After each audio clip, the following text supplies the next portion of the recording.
DnDetectives is a comedy mystery podcast intended for older audiences. Content warnings can be found in the episode description.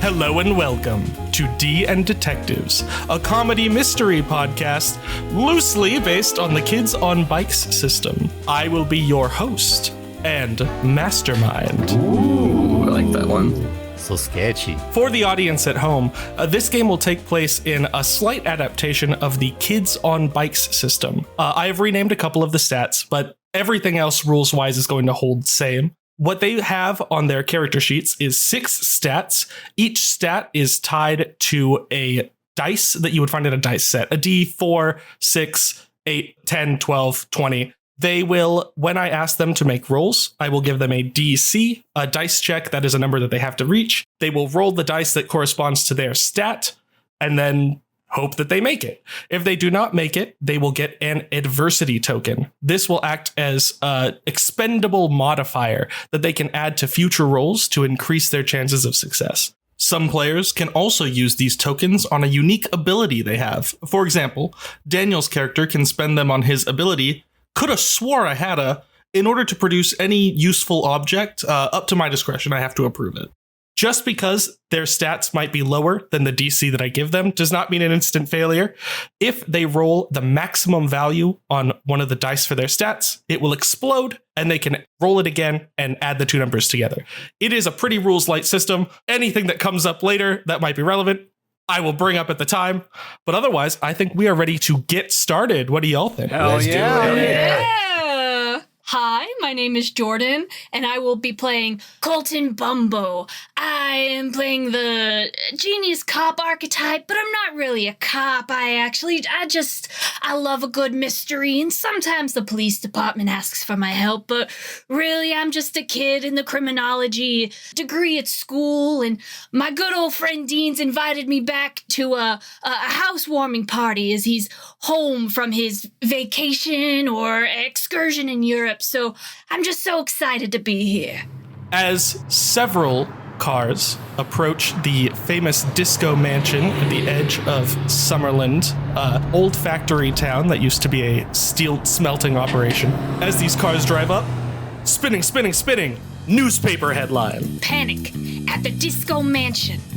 Another investigation of Disco Dierdre Halloran's extravagant manor has been launched following the electrocution of dinner guest and would-be business rival, Big Bad Butch Catastrophe in the main hall. Despite righteous interrogation from the Summerland Police Department and pressure directly from the mayor's office, no one present was able to give a clear account of how the incident happened. Dierdre gave this statement to the Summerland Herald. You know how wiring is in these old homes. The whole place is probably a death trap. Lucky me, the death traps only go off when there's assholes around.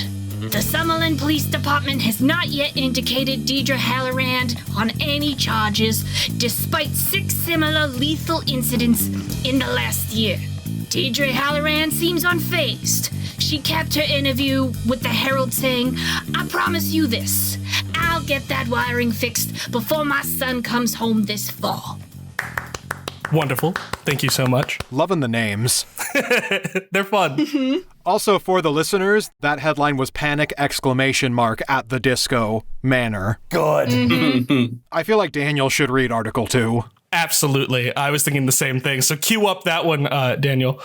My name is Daniel Cruz, and I'll be portraying Detective Guillermo Gizmo, a wonder cyborg created by the Big City Police Department, and got all the gadgets, everything I need to solve any case ever. I'm amazing at it. Sometimes too amazing. But I'm here given a direct invitation from Miss Dierdre Halloran herself, saying that she doesn't feel very safe at her own party. Ooh, indeed, the intrigue. The procession of cars that includes a police cruiser, a hearse, a grayscale hot rod, and sort of a junk heap jalopy roll up and park out front on the driveway. And as they're parking, spin, headline. big hero in the big city. During a bank robbery last week, the big city police department dispatched the newest in law enforcement technology, a robot officer. In response to increasing claims of shoot-on-sight police tactics and a staggering increase in budget overruns and lawsuits, the BCPD has promised to use all modern technology to improve their day-to-day operations. The chief of the BCPD was proud to describe their new officer as the ultimate law enforcement tool, infallible, versatile, and, so far, completely non-lethal. When asked to clarify what he meant by non-lethal, so far, the chief did not provide a follow-up statement. Woo!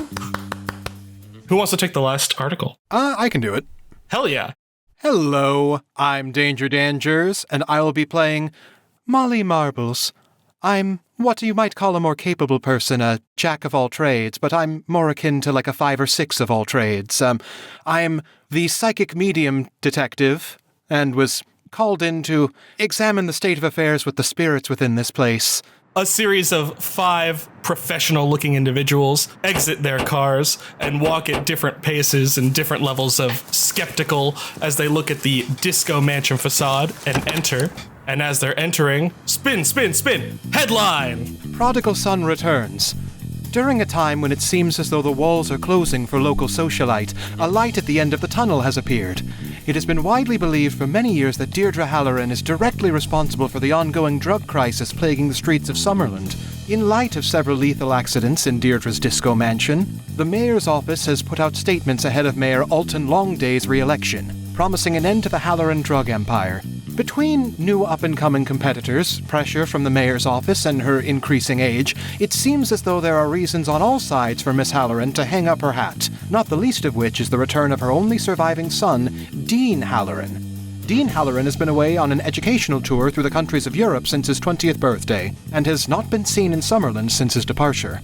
Perhaps the return of her only child will convince old Disco Dierdre to re-enter society as a more productive member. You're all a bunch of champions. I could have had to read that, and then can you imagine how long we would have been listening to one voice? All right, Deklan. Hello, I'm Grayson. I'll be playing Deklan Raymond, PI. I've got a bum knee, so don't be asking me to do any flighting. Got a bit of a grudge against all them types of badges. And I'm here on business, which is none of yours. Ooh. Grayson always coming out and just killing it right out the gate. Yeah. It's very kind. Killing it, huh? Interesting. Oh no! I've been discovered. Get him! Ben, you ready? Hi everyone, my name is Ben Magnet, and I am playing Cooper Copperson of 6, a topless class at Academy Cop, and I am here with one mission and one mission only, to give the Halloran family and put them where they rightfully deserve, behind bars. I got me a such one, and I am not afraid to use it. Ooh. I love you all already. What a wonderful cast of characters. You ready to kill us off? One by one, baby.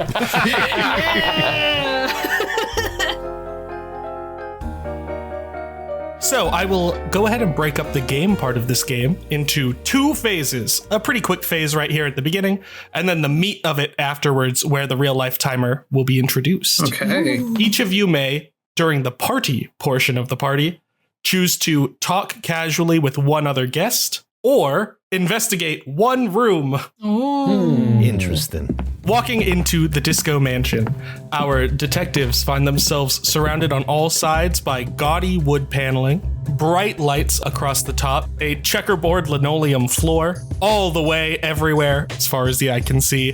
The wall that you all have entered and walked past, the southern wall, is concentric tie-dye rings in the wallpaper, and you find in front of you, dressed to the nines, Dierdre Halloran. She looks exceptional for her age, which is probably in the mid to late 70s. She has a silk dress on with a black lace shawl around it. Her son Dean is next to her. He's dressed in also like a silk suit that looks a little bit too big for him. He's maybe a tad uncomfortable being dressed like this. To one side is the mayor himself, looking agitated.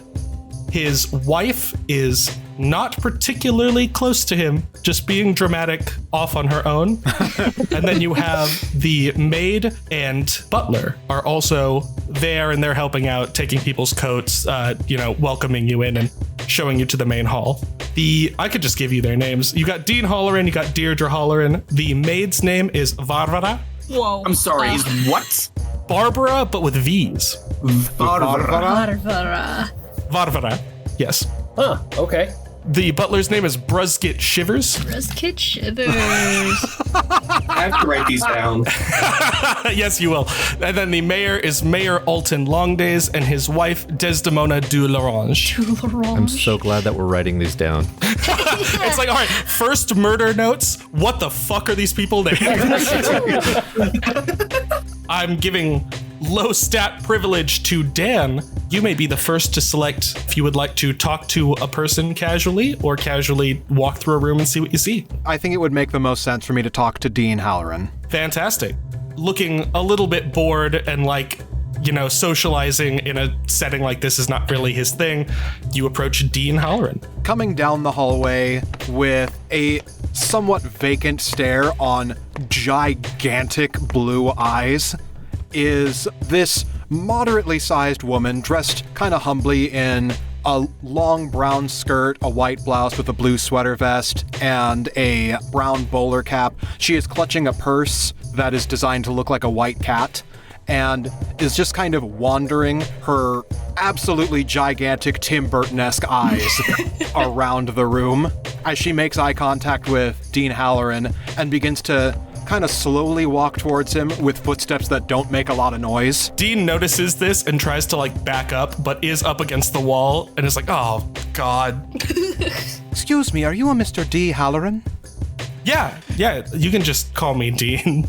All right, well, I was invited here under very specific pretenses, so I'm sure you probably don't want a big commotion made out of it. Where specifically and what specifically should I be on the lookout for along the more supernatural side of things? Oh, you're Molly. Wow. You dressed like that, huh? Okay. Holy shit, judging! Damn! I don't know if you read the news, but there's been a lot of deaths here lately, and I got back just recently and I feel kind of icked out about the whole thing. So you could just do ghost stuff, right? You can make them disappear. Well, I don't necessarily know about that. There are, as you've said, there are quite a lot of deaths that have occurred recently. I just simply need to know, what do you want covered up? And what's in it for me? Covered up? Whoa! I thought you'd burn some sage or something. Right, covering up the presence of the spirits. Well, what do you want? Money? We got money. Generally, yes. Great. Yeah, this is easy for me. You know what? Hold on. And Dean's just gonna pull like $100 out of his wallet and hand it to you and be like, as long as I don't feel creeped out anymore, we should be all good. Oh, no reason to feel upset about me. Is there anything else around here that is upsetting you? Oh, I don't know. It's just...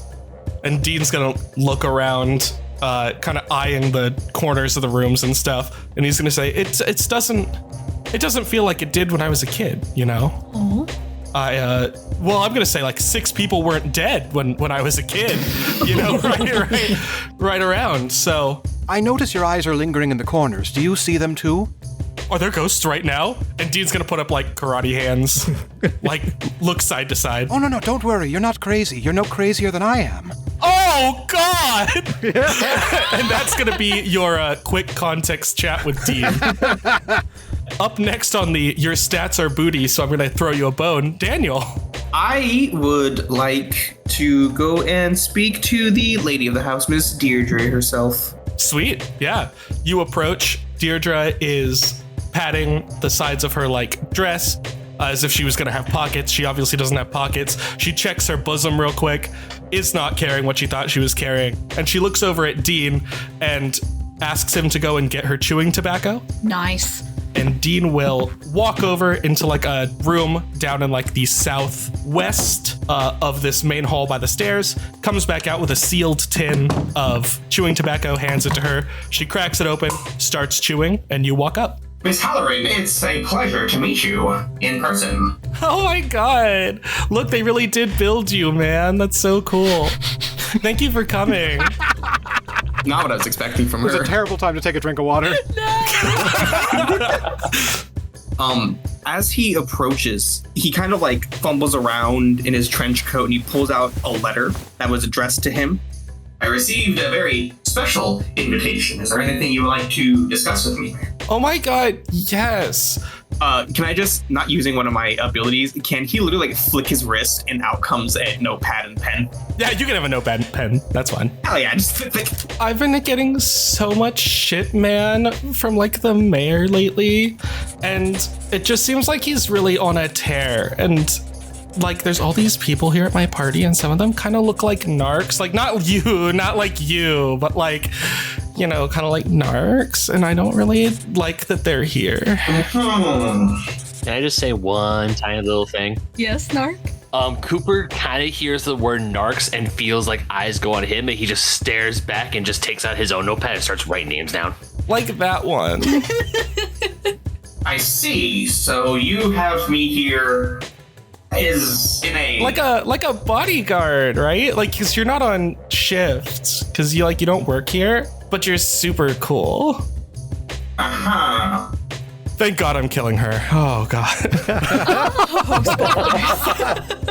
Okay. I feel like that's a bit of a waste of my, skills and abilities. Well, like we've got like money and stuff, and like low key, like you're not on shift, right? Like you don't have to tell me if you are. I'm no, but like we have other stuff too, like drugs. So like it'll be fun. You can have fun. We're fun here. His eye twitches a little bit, and he puts the notebook and the pen. They retreat back up into his sleeves. Okay, well either way, right? Like you're just not like if anything happens, I know you're here and you're so by the book. So I'm so by the book. So why would you? He starts walking away from her. Why would you tell me about? All right, and that's a great interaction for that one. Deirdre's gonna be going ahead and chewing and looking a bit perplexed as to why she behaved like that. As to why I behave like that? As to why she behaved like that. Next up, since you had the spotlight on you briefly already, Ben, you ready? All right, so I'm actually not going to go and talk to anyone because, according to my character sheet, the mayor of the town does not want this investigation happening. That is correct. I know that shit is going bad, but of course, it's like an open secret. And after do I overhear the fact that she said drugs? She did whisper it. I'm gonna say no for that one.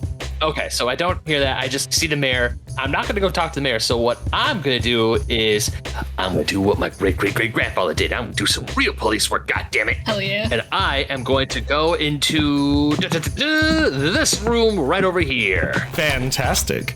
As you enter, you see the kitchen.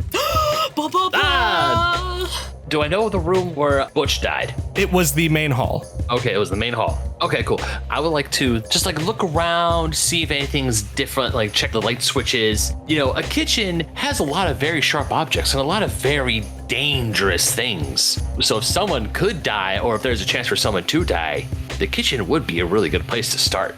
You see that there is a big Russian pie in the oven. Oh. Completely unattended at the moment. It's just big, full of meats. It's kind of like a shepherd's pie, but a savory pie, very large, clearly intended for dinner. Unattended in the oven. Nothing is out of place as far as knives go. There is a decanter of whiskey on the back shelf, along with a couple of glasses sitting next to it that look like they haven't been used yet, but will be busted out soon.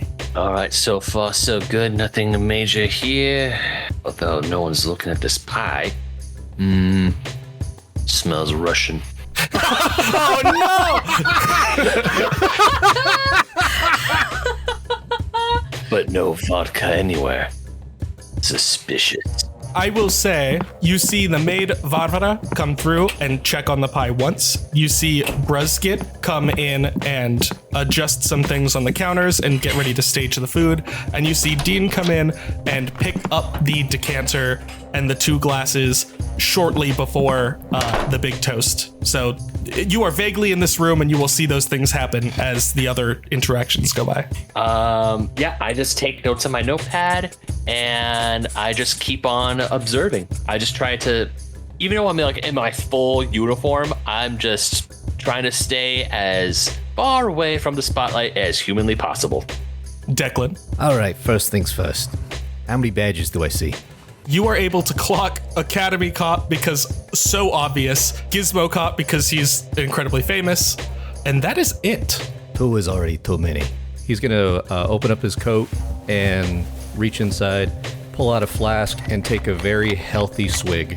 Fantastic. I'm just going to go ahead and add the equivalent of an adversity token for me against all of your brain rolls. Continue. Fantastic. He's going to try and ignore his animosity towards the cops in general and head over to the mayor. Hell yeah. As you approach, the slimiest man you've ever seen in your life. His hair is slicked all the way back. His suit is somehow cheap, but also so starched, you would believe that it was brand new and tag popped, but somehow more starched than that, as if the coat hanger is still in the back. Despite how much he is put together, like get ready with me style, he looks agitated and he's in kind of a cold sweat as you approach. May long days. Looking put together. I thank you, citizen. You look also like you were put together. So very kind of you. Well, I was wondering, not just the fact that I'm only a citizen, but I've been sending you information about trying to get some, like IA stuff started for Summerlin PD. Oh, you're just gonna say that right here in front of God and everyone, huh? Well, you've been ducking all my calls, so I figure if I call attention to it now, then maybe you have to do some answering, don't you? Happy to, citizen. Do you have specific information about present company? Well, now that I have your full attention, why don't we go into a room where we can have this more private conversation? Mechanically, you don't also get a room. No, I know. We can just stay in the hallway, but just out of sight. Yeah, tucked into a secure location. So, what is it? What do you have? First things first, as I said, you've been ducking my calls, so tell me where we're at with the whole IA investigation. We will get right on it as soon as all of my other myriad other things that I care about happen first. Oh, well then it looks like I will absolutely get on that investigation as soon as that other bit gets started. So? You're not a police officer, are you? You're just a private business. Private businesses can go out these days. Just because I'm a bit of an entrepreneurial spirit doesn't mean that I require any form of legal action against me. However, here's the deal. I actually don't have to follow any rules. So, you want to come after me? We don't have to play in the spotlight. We can go in the shadows, maybe kick some dirt in each other's eyes. I'd love to, and I will, shortly. But first, Dierdre's empire ends tonight. So if you will excuse me, I have to go. And then he will walk away. You will see him meet with Dierdre, and the two of them will walk into the room that your character token, ironically, is blocking the door of. Southeast of the main hall room by the stairs, and they will be disappeared for a while. Dean will rush over to the door, get beckoned in by Dierdre, come back out looking pretty unhappy. And eventually the mayor will emerge looking way better than he was before. Super clean, super good, less agitated by far. Does he have a little bit of a substance under his nose? You can't see it. Son of a bitch. So you can't be sure. And that leaves us with Colton. Hey, so Colton being the last one in. While everyone else has been chatting, off in the background, you hear a car door slamming and slamming and slamming, and the latch just not latching until finally that old lemon door closes. And then as he enters the mansion, preceding him is a thick smell of cigar smoke. And you see this kid, age 24, walking around like he's a 70-year-old man at an art gallery, like 145-degree angle, hands clasped behind his back, just looking around going, wow, spectacular, really spectacular. This wow, to finally be in the disco mansion. This is something else. And he's going to be looking around and kind of checking out the artwork and things like that. He is going to take notice of some of like the electrical outlets and light switches and things like that. And do I see anything weird in particular about those? They have, in fact, just been replaced. And not like one or two, like the ones that might have been involved in an accident. It's fresh as far as the eye can see. Interesting. He's gonna take a cigar out of his mouth and he's gonna look around for like a plate or a bowl and not really see anything that looks like an ashtray per se. And so he's gonna open the pocket of his like army green oversized jacket, tap a little ash into his pocket, and then like quickly pat it out so it doesn't catch fire.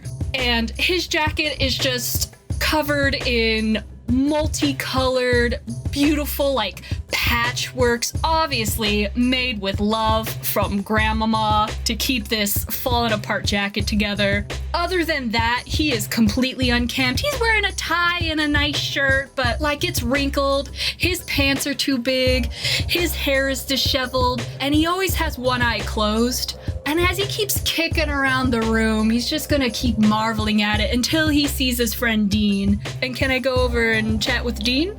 Dean lights up. Dean sees you, waves you over. It looks like a wave of relief come over his face. And he gives you a big ol' hug when you walk up. Oh, Dean, my old friend, it's been so long. How many years has it been? It's been too long. 5 years. Oh, too long. Yeah, sorry. That's crazy. How have you been? How have you been, my friend? Dean takes like a moment and weighs sort of, the weight of 5 years abroad. And you get a look at him and he looks way better than you remember. As a kid, he was meek, he was kind of hunched over, and he looks a lot more confident and just a lot like a healthy glow. And he's like, you know what? I think I'm really good. I'm really good, and now I'm a lot more glad to be back. Oh, well, you look great. You look spectacular. I've never seen you look so good. He puffs out his chest. Yeah, that's what I'm talking about. And he's going to give some light punches to his chest. Obviously, so weak. Whereas Dean looks great. Colton, glass bones, paper skin. He's been smoking cigars since he's 12. He is not healthy. He's 24. He's been doing it for half of his life. It's how he bonded with old Grandpa, Grandma patches the jacket. Grandpa busts out the Cubans. It's a classic family dynamic. Hell good yeah. family bonding. It's good for the spirit, bad for the lungs. Colton's gonna be like, I don't think I've ever been in the disco mansion. Oh, Grandma will love this place. It's great. Just the whole decor. It's just fantastic. You think so? You don't gotta lie to me. It's a little gaudy. I mean, it's got a charm to it, It knows who it is, Well, in that case, I'm a little jealous of the house. Thank you so much. I'm so excited to see you. It means the world. I don't know who most of these people are. Kind of lame for a party. That's all right. You and I can catch up tonight. We'll have a great time. It's been too long. Now, I forget, do you drink or is it just the smoking with you? No, I don't touch this stuff. I think I have a vice that I've been doing for so long. I'm waiting for my lungs to take me out. I don't want my liver in the race. Oh, God, well, not too soon. Not right after I got back. Come on, Colton. Of course. I got like 20, 30 years, but it's fine. I'll make sure. Sometime. I'll make sure you get water when it comes to the toast. I appreciate it. Thanks, you, my friend. Anything that you've been up to? Have you done anything cool? And he leans in close. Did you solve any mysteries or did you do any cool? Oh yeah, You know what I mean? It's been 5 years. Yeah.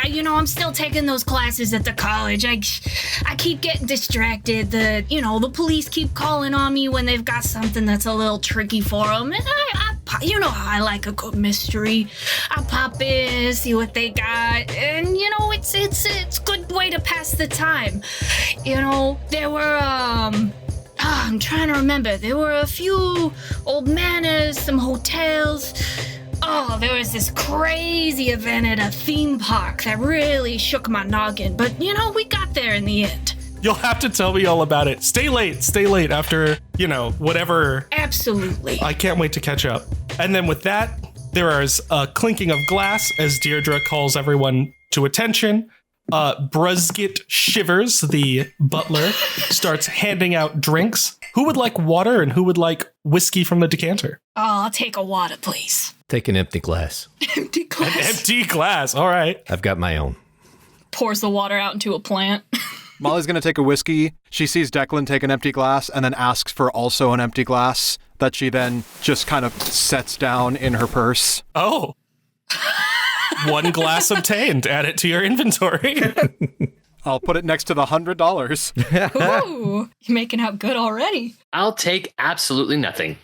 Cool. Stoic, stone cold. I'm taking the whiskey. Fantastic. So the decanter has been sitting out on a table behind where you can see Dierdre is standing right now. Dean picks it up. For whatever reason, the lid is off already when he picks it up. But with a shrug, he pours himself, Dierdre, and Guillermo, and Molly glasses of whiskey. Bruzgit hands out empty glasses to Molly and Deklan, and Dean ushers over Bruzgit, whispers in his ear, and Bruzgit comes out with a glass of water for Colton. And Dierdre raises her glass and says, "Oh my god, I love hosting you people. You're so cool." All of you. I love having the mayor here. It's like so much fun every time. And you've been kind of on my ass, but I know that's just, when she says you've been kind of on my ass, there is a harumph from Desdemona du Larange in the corner. And here's to more time, dude, it's so wild how time is like that, and how everyone's here and yeah, to us. And she raises the glass. Colton's gonna lean over to Dean and be like, "Your mother hasn't changed one bit, has she?" Not even a little bit, no. Ah, jeez. I write down in my notebook that after Dierdre said that the mayor's been on her ass, and I noticed the hum from the mayor's wife. I also took note about the decanter lid. As Dierdre raises her glass, there is a sharp clicking sound, and the room plunges into darkness. There is a bright flash, you cannot tell from where, as you hear a gunshot. After the gunshot are two sounds of full glasses falling to the floor and shattering, and Bruzgit flips the breaker for the room, and the lights come back on, and Dierdre Halloran lies dead in the middle of the room. Ooh. Good going, Gizmo cop. How was I supposed to know the lights were gonna go out? Oh, I'm so sorry. The hardest thing in the world. Pardon me, everyone. Could someone please close her eyes? They dry out really quickly and never shut up about it afterwards. So please, somebody make sure her eyes are closed. Dean looks at you. What the hell is wrong with you? What are you talking about? It's just a personal request. I will never hear the end of it otherwise. So please just make sure the eyes are closed. Dean will kneel next to Deirdre's body and look like he might throw up or start sobbing at any moment, and he'll reach down and shaky hand close her eyes and then cover his mouth and just stay kneeled there. I think Colton is gonna go down and comfort his friend, but also scan the body. Are you scanning for anything in particular? I mean, gunshot wound and how she fell. Normally I'd have you roll brain, but what a waste of time that would be. You do not see a wound offhand. Interesting. And she looks more like she collapsed. Okay. So we all noticed the decanter was open, right? Yes. Yes. Could I use my first 2 adversity tokens for what would be the proper tool for this? Also, as a heads up to everybody, the first murder has occurred. The disco mansion's in full swing. You will be losing an NPC or one of yourselves, I suppose, if you're the one in the trap, every 40 minutes from here on out. Ooh. 40 minutes real time. Yep. Spicy. I want to check if there is anything in the whiskey. If you would like, I will allow you to generate a toxicology kit. You will have to tell me what you are checking for, like bacteria, fungal, poison, venom, tar, ghosts. Right now, what was the last one? Ghosts? Ghosts. I don't know. I'm specifically looking for poison. You scrub the liquid from the decanter, and there is no poison in this. While they're all doing that, I want to duck into that room that the mayor and Dierdre were in. Absolutely. While all this is going on, I know that 2 of the glasses fell to the ground and broke. I want to take a look around for any that didn't and pocket them. Sure. I'm pretty sure Colton would have just put his down. Yeah. Academy Cop never got one, and the 2 that fell were Dierdre and Dean's. Okay, and his dropped when the lights were off, yeah? Yes. Can I rush to Dean and move him away? This is gonna sound like such a dick move, but there is a reason for it. Like right when he's gonna try and like close his mom's eyes, any chance I could try and stop him from doing that, or are we too far gone? I'm gonna say for Molly's sake, he gets to close the eyes, but like you can get him away before anything else. Like he will do nothing else. I pull him back and I just put him up against the wall. I'm like, are you insane, kid? You touch that body, you could be indicted for murder. Murder! Did someone kill my mom? And then while he's freaking out, what you see, Deklan, in your room, we swoop the camera over. It is a fancy study. There are some books on a shelf. There is an unlit fireplace, and there is a coffee table book of the history of Summerland on the table next to a sofa and 2 chairs. What I will do is go for the gimme that you threw to me and pick up the book and try to see if there's anything that denotes some sort of importance. This coffee table book is the history of Summerland, specifically the history of the Halloran family in Summerland and how they came to be, sort of in the position that they are. Back when the town was first founded, it was a steel smelting factory town. Eventually, because working conditions were so bad, people attempted to unionize and were faced with the Pinkertons. Because the Pinkertons came in, there needed to be an enforcing, counter-violence backbone, and that is when the Halloran family came and supplied weapons to the striking union members. They were incredibly popular after that, and always kind of sat outside the law. For a long time, they were well regarded as just like a pro-union family. Even though legally a little dubious, people thought that they served the town with an amount of grace and charity until Dierdre, her father mysteriously died, and she came into all of the family's wealth, and she started spending, and she started to pivot to other methods of income that are less traceable and sketchier. There is recorded, for sad reasons, several unfortunate miscarriages in her life before Dean was born, and Dean is the only child that she's actually had that grew up. Very specific for a history book. It's like their book. It's like, I guess it's more scrapbook than like coffee table. Oh, okay. Got you. I thought this was like a book that you can get at a library or something. Maybe in Summerland, but not broadly. Gotcha. Okay, that's what I was flipping through. Yeah, it was vanity pressed. Back into the main hall. What's up? What are we up to? I am going to try and take control of the situation, so I move Dean away from his mom. I move in front of the body, and I point to every single person. I was like, nobody touches this body. We are now in a crime scene. You all have to stay here and get questioned. Oi, Gizmo, get over here. He walks over and says, first of all, I outrank you. All right, well, Gizmo, we are in the middle of a crime scene. What's protocol state? Yeah, Daniel, what's protocol state? It states anybody can touch the body. Senior officers control the scene. Could have sworn I had my protocol book with me. I guess you ain't so smart for a giant bucket of bolts. Protocol states that in the middle of a crime scene, no one touches the body, innocent until proven guilty, and we gotta get the crime scene team up here stat. And our job is to maintain the situation, keep everyone calm, and also away from her. That means no touching, as I point to Dean, no asking for favors, point to the medium, and no one leaves, as I point to everyone else, and I even lock eyes with the mayor. As you say no one leave, you can see that Desdemona du Larange was in fact kind of walking for the door. That includes you! She stopped when she got noticed. Excuse me, officer. Quick follow-up question. You say we're not allowed to touch the body. Yeah. Are the spirits off limits too? Physical evidence cannot be tampered with. If you touch anything physical, then that could be grounds for obstruction of justice. As of right now, the statute doesn't have anything regarding spiritual evidence, but if you have quote-unquote spiritual evidence, that would be for judges to decide. That's a really sketchy area, and to be perfectly honest with you, ma'am, I do not believe in that sort of thing. I need to see something and hold something with my own two eyes. So spirits are allowed to be interacted with. Knock yourself out. Sounds like free range, miss. All right. And then she's gonna beeline directly to the bar and start pocketing some of the whiskey. Hell yeah.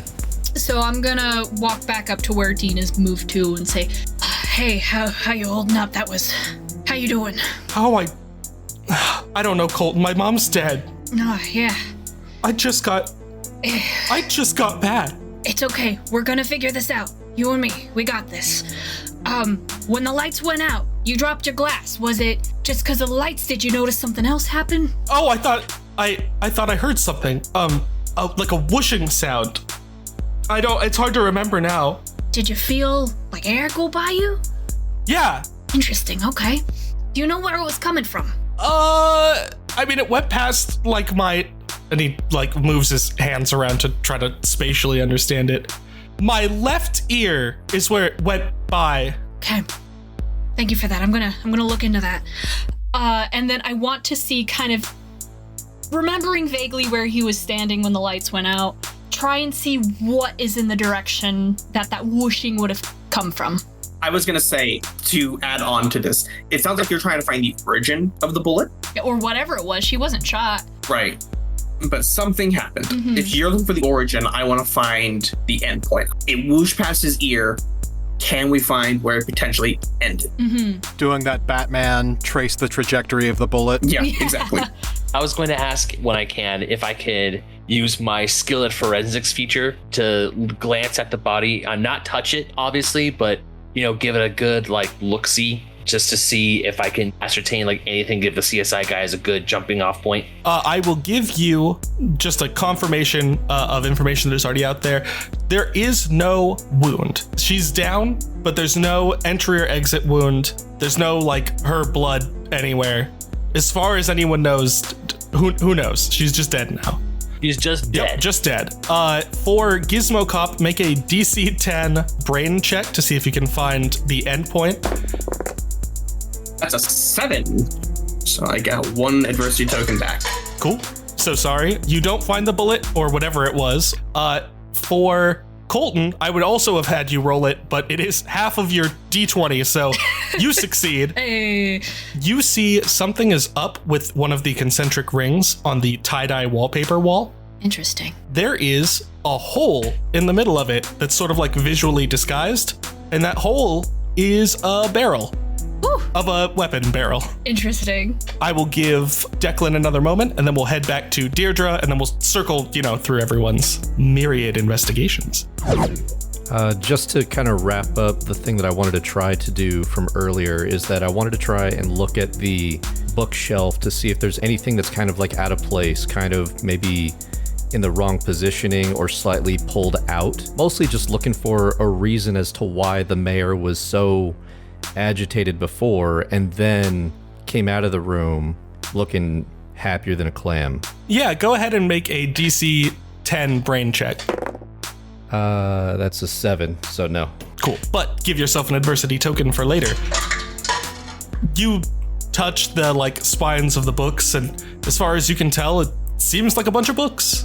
Looking around the rest of the room, nothing else seems particularly out of place to you. Yeah, after that, I was going to go ahead and walk out of the room and then kind of get caught up on whatever might be happening at that moment.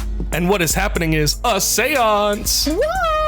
So I am going to walk directly past the body and standing roughly behind it, I am going to rifle through my purse, pull out a little charmed amulet, and start to whisper a few things, and sort of dramatically throw my eyes and head back, and then I'll put it back and buckle up my purse, and then directly ask the question to the ghost who's just been standing there the whole time. You're allowed to keep this discreet if it's a little more on the embarrassing side, but how long were you and the mayor having an affair for? Oh, Oh my god. What? That's gross. He just does my drugs.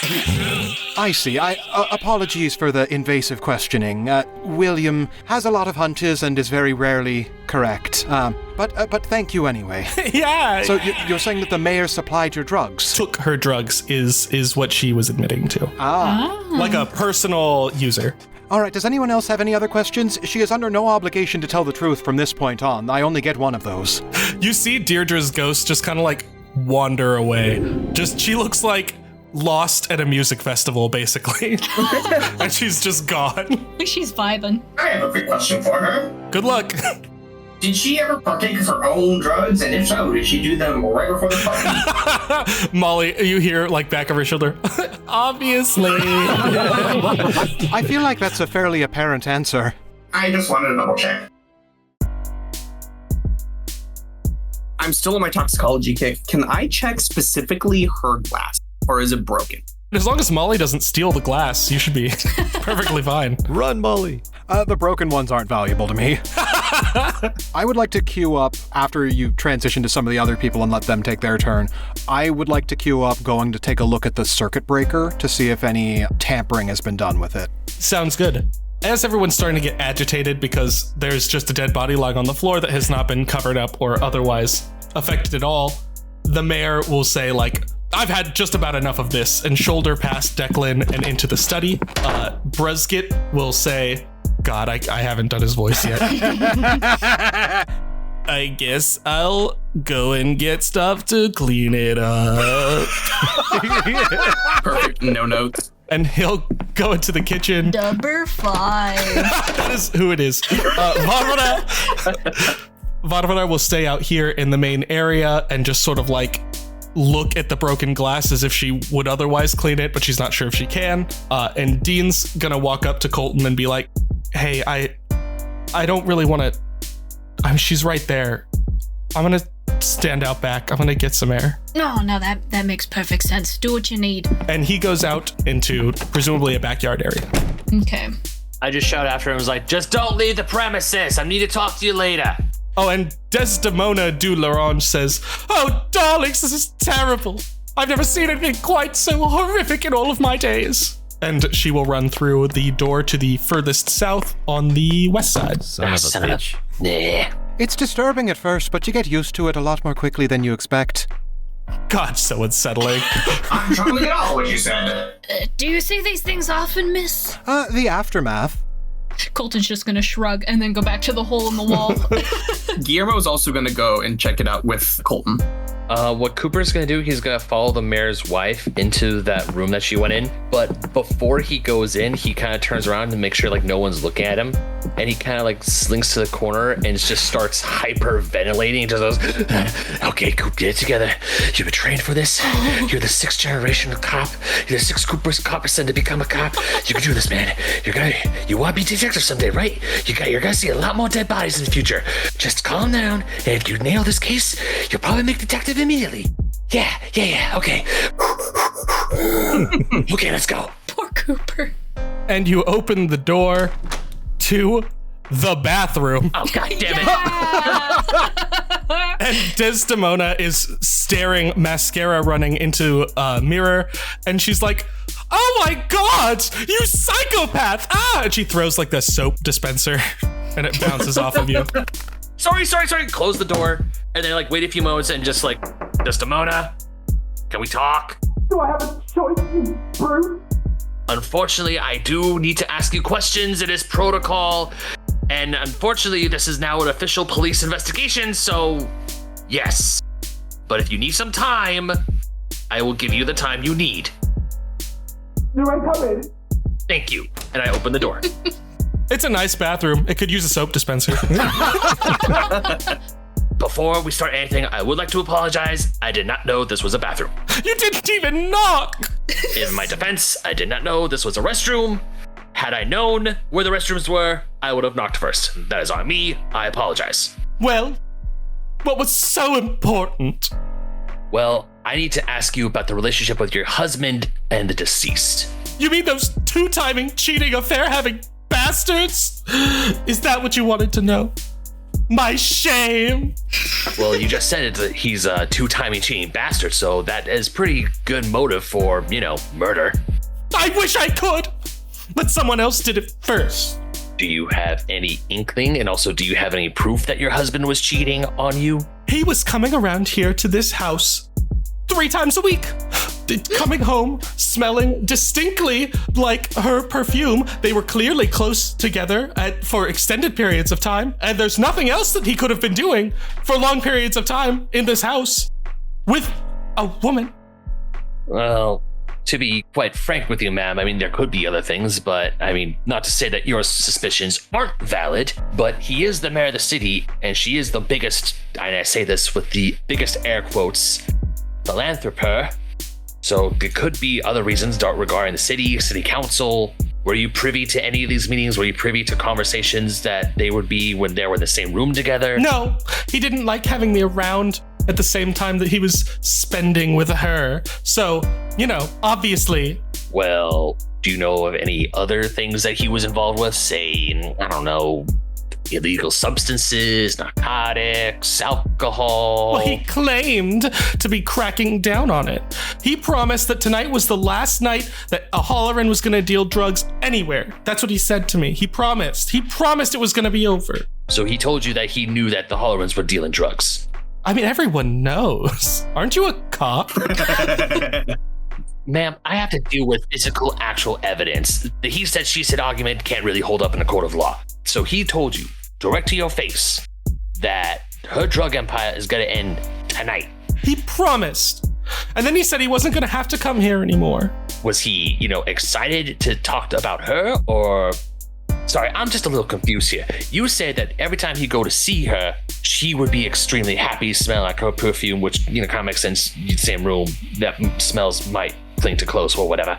But he was upset at her dealings, but not upset as her as a person. Am I getting that right? Well, I can't say I know what they were like in the same room. All I know is that the man I loved is a moral person, and he has his campaign. He's running on making the streets safer, and I believe him for that. But yet you just called him an amoral scumbag a few minutes ago. Well, men will still be men, after all. Not the best argument in a court of law, but okay. So one last question. Do you know of any certain documents, any other people that he would associate with regarding the Hallorans and the drug empire? No, I don't do much with business. I spend my time out on the town. I'm sort of the face of his administration, the people like me. Have you heard of anything around, in passing, in conversation, just any other name that your husband might have worked with, or that Dierdre might have worked with? Other than his own police department, no. What do you mean his own police department?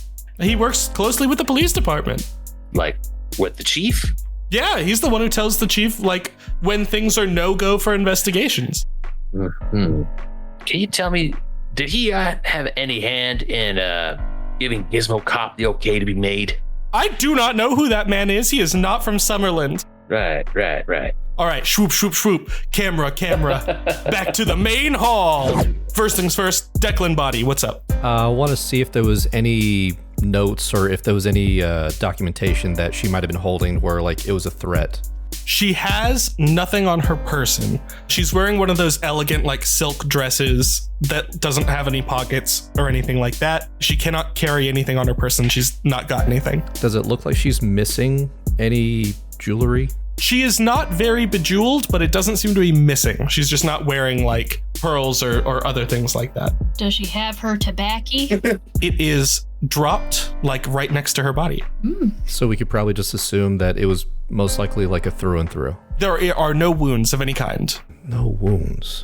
Who are the people that have the toxicology stuff? Yeah. That's Gizmo boy. I have just about anything I could ever need. Problem is, I haven't been rolling anything. I'm going to take a napkin that I usually use to dab my post drinking sessions with and scoop her tobacco into a bag. Okay. Gizmo, if you need to have a Gizmo, I can give you one of my adversity tokens. Yeah, because I was also going to go to Gizmo for that as well. Okay, perfect. If you guys are willing to share those, then yeah, if I get one, I can. I just so happen to have this neat little toxicology kit. I don't know where it came from. I don't know what you're talking about, guys. All right, I will sacrifice my adversity token. So yeah, specifically, he has like the glass that Dierdre drank out of, just like patting himself down. I could have swore I had a toxicology kit, and out comes this like out from his wrist again comes like this graduated cylinder filled with like a liquid. So yeah, he's gonna dip like specifically the rim, but he's gonna try and get the inside of the glass as well. And you're looking for poison, venom, tar, ghosts, Poison. etc., etc. Gizmo, I know you want to check that glass over here, but do a little bit of brain stuff and check out this tobacco here. Jesus Christ! Wow. Just gives you a look. Are you a police officer? Does that really matter? We have a body here and we're all trying to... Gizmo to you. Oh, detective, so sorry. But guess what? I've got the tobacco and you want to try and find out who did this, right? Mm-hmm. So he takes tobacco, and what would be the best way to kill somebody with tobacco? Would it be poison, fungus? I'm thinking lacing it with something. Yeah, fungus is too slow. Bacteria is too slow. Yeah, so just a poison. Yeah. Maybe razor blades. The tobacco was not poisoned. Also, you can tell as you're testing it that it was like factory sealed before she cracked it to like chew. It's the jaw cancer that got her. To the breaker. I want to basically see if this breaker was tampered with, because I know that the lights went out, the breaker was flipped, and the lights came back on. I basically want to determine, was that any sort of electrical failure, or was that intentionally planned, or was it ghosts doing ghosty shit and causing power surges? You see something quite strange. There is an electrical socket kind of underneath the breaker, and plugged into it is basically like one of those vertical surge bars, the one that like you plug it to the wall, it's got like 10 other things on it. And then plugged into each of those are more surge bars with more things plugged into it. And the cords run from there kind of in a horseshoe shape up into the like northeast door there. It doesn't look like someone took an axe to the breaker, but it looks like with how much shit was plugged in, it was an inevitability that it was gonna get tripped. I see. I would like to follow the cords. As Molly is following the cords, we've got the gun wall. Colton's gonna like pat his jacket and he's like, I know it's somewhere. Oh, and he's checking like a million pockets and he's like, excuse me, detective, do you have a pencil on you or something? Certainly. Out comes the pencil. Thanks, thank you. And he's gonna take like a little tissue paper out of one of his pockets, wrap the pencil on, and like swab the hole in the wall and see if there's any like gunpowder residue or if it's clean. There is gunpowder residue. It was fired. All right, interesting. Can I go and check the room where this hole connects to? You may. Can I follow him in? You may. It is a closet. Yay! In it is hanging on the south wall several coats, including the mayor's and Desdemona's. And on the north side, since you know what you're looking for, you can see a little like wooden outcropping box thing that has been built into the wall. If you want, you can pop it open. Yeah, I'll pop it open and see what's inside. Inside is a Colt Cobra 38 special pistol. Ooh. It was hooked up to a device that has been reactivated now. What it was like held up by a magnet, and that magnet is charged by like electricity constantly running through it. Okay. It was leaned up against the wall, so when the power went out, it leaned forward, pulling the trigger automatically. Okay. Wow, this is elaborate. And yet, something tells me that Miss Dierdre wasn't this person's target. She wasn't even shot, but the bullet was really close to Dean. So I wonder if someone was supposed to be standing between those two. Is it possible for me to like go to the hole and like now try and trace where the bullet hole might be? Yeah, can we like look down the barrel to see where it was aimed? You can, now that you know what you're looking for, you can see the like dent hole in the wall. over Dean's shoulder barely. Had he been standing instead of sitting, basically, it would have like grazed his face. Mr. Bumbo, was it? Yeah, you could just call me Colton. That's fine. Colton, you're acquainted with the heir to the Halloran estate, yes? Yeah, I'm friends with Dean. We go way back. Perhaps you could speak with him and keep him safe. But see if there's anything that he might know. Yeah, I think that might be a good idea. We are going to cycle back around in just a moment. But first, there is a smell from the kitchen. No. There is smoke starting to like fill the air, and Varvara freaks out and says, "Oh no, it is my pie." Oh no. She runs into the kitchen, and then you all hear sort of a thoomph sound, and then screaming, and Varvara comes running out of the kitchen on fire, fully engulfed, and she falls flat, kind of back in the main hall, dead as a doornail. The fire, we will say, safely subsides without catching the whole building. Can I, narratively just could have swore I had a fire extinguisher? Yeah, sure. You could just put it out. Go, gadget, bucket of water. Yeah. Oh, dear God. Put it out. Just runs up and is just like, I could have swore I had a fire extinguisher, and all of a sudden just flips up out of his hand. Something is gonna, trigger in Colton's brain. His one eye is gonna go a little wide. Can I tell if Dierdre was electrocuted? Is her hair a little staticky? Are the soles of her feet burned? Is there any signs of that? There is no evidence of that. There is nothing physical on the outside that implies damage. Cooper, what are you up to? So I hear fire. I rush out of the restroom after talking with the mayor's wife. Do I see any of the fire, or do I see any of the thing going on? You can see Varvara run out with a cool action fire set piece, flop on the floor and die. God damn it. And then get sprayed by Gizmo. Okay. I rush over to Gizmo and I look at Varvara's dead body. And I look at him and go, what the hell happened to her?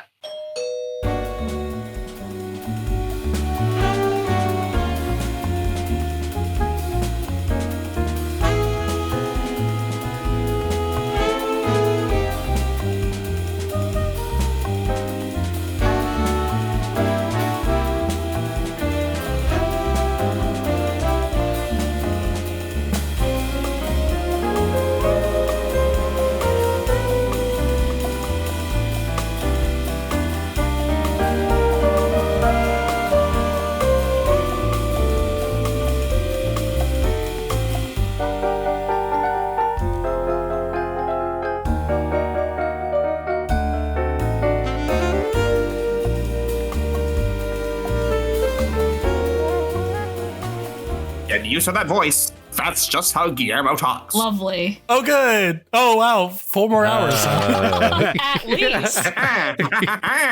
We know who the first death is.